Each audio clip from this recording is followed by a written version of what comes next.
Hey everybody, how's it going? Welcome back to Cosmic Culture, the channel where we talk about all major movie and television news, breakdowns, theories, and more. We're back today with another ending explained for the second episode of Falcon and the Winter Soldier, which premiered last night. Huge thanks and shout out to everybody who was involved during the watch party. It was a lot of fun to watch it side by side with you guys and bring the community together.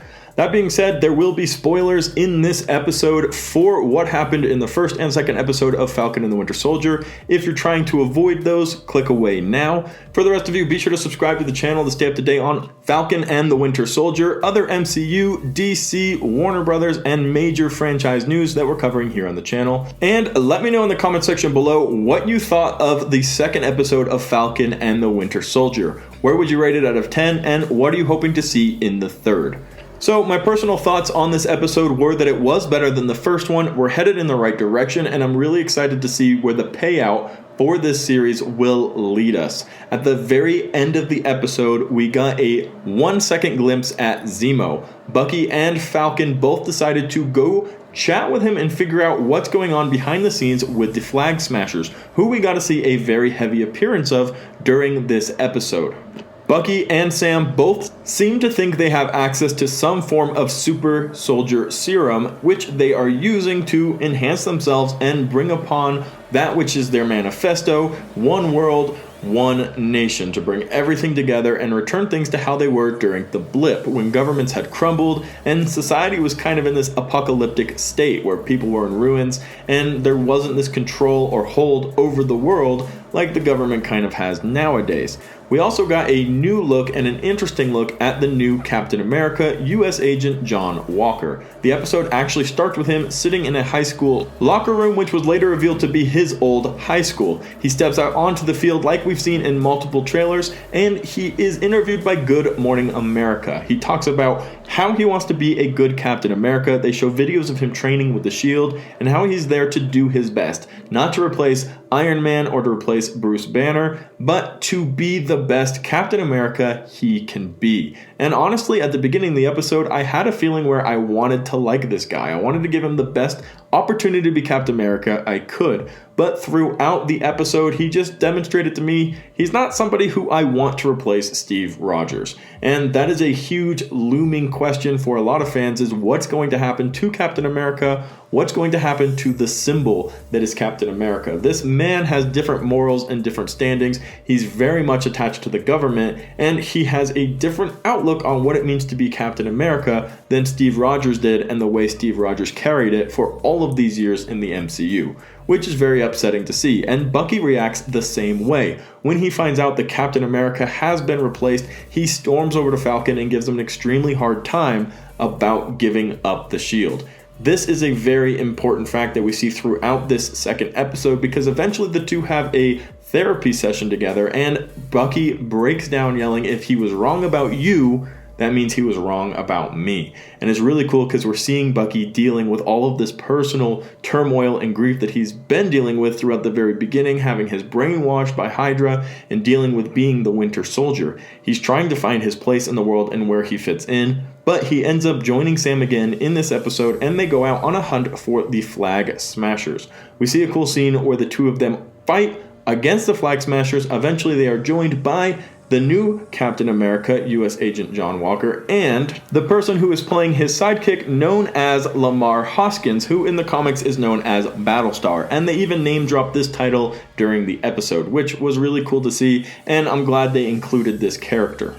Now, this goes without saying, but during the episode there is a lot of trifle and fighting between the new Captain America and Sam and Bucky. They don't really get along, but Captain America seems to try to be extending this helpful hand to them. Eventually, it ends with Captain America and Bucky and Sam going in separate directions, and the new Captain America saying, "Just stay out of my way." Now, this is also very interesting because we see a lot of government connections with the new Captain America, as one, he breaks Bucky out of jail, who ended up going back to jail for not abiding by his parole to be in these therapy sessions, and really brings to question, where does he get this power? There's no way Steve Rogers would have had such connections with the government, but we know that this was a government appointed position in a modern era for the new Captain America. But it is a little bit of a red flag to me to see that he has such connections with the government as to break Bucky out of jail without any issue, and to get him freed from his therapy that was state mandated for him to take in order to be a free citizen. So there's a little bit of questions going on as to how much freedom he actually does have, and even John Walker himself refers to himself as the government when he talks to Falcon about hacking Red Wing.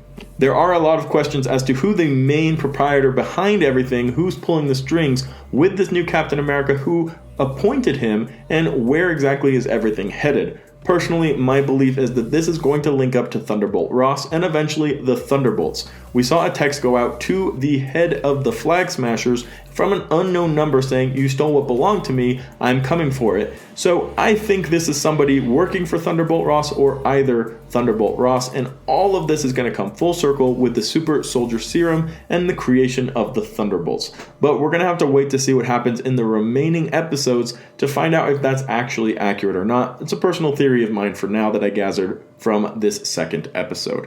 All in all, I'm excited to see how Zemo fits into this, where they're planning on bringing him, and how he decides to get involved, and how he gets out of jail.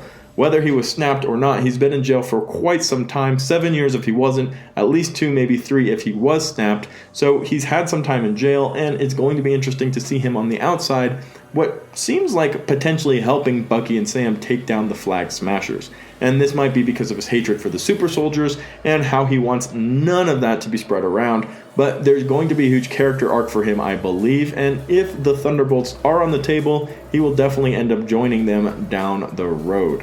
So, quick recap for this ending explained video where we ended up. Bucky and Sam are headed over to find Zemo so they can get some much needed answers about where the Flag Smashers are getting their Super Soldier Serum, and Captain America has warned Bucky and Sam to stay out of his way. There wasn't really much opportunity for them to work together. In the few scenes we saw them work together, 1, they got defeated by the Flag Smashers, and 2, they fought pretty much the whole time.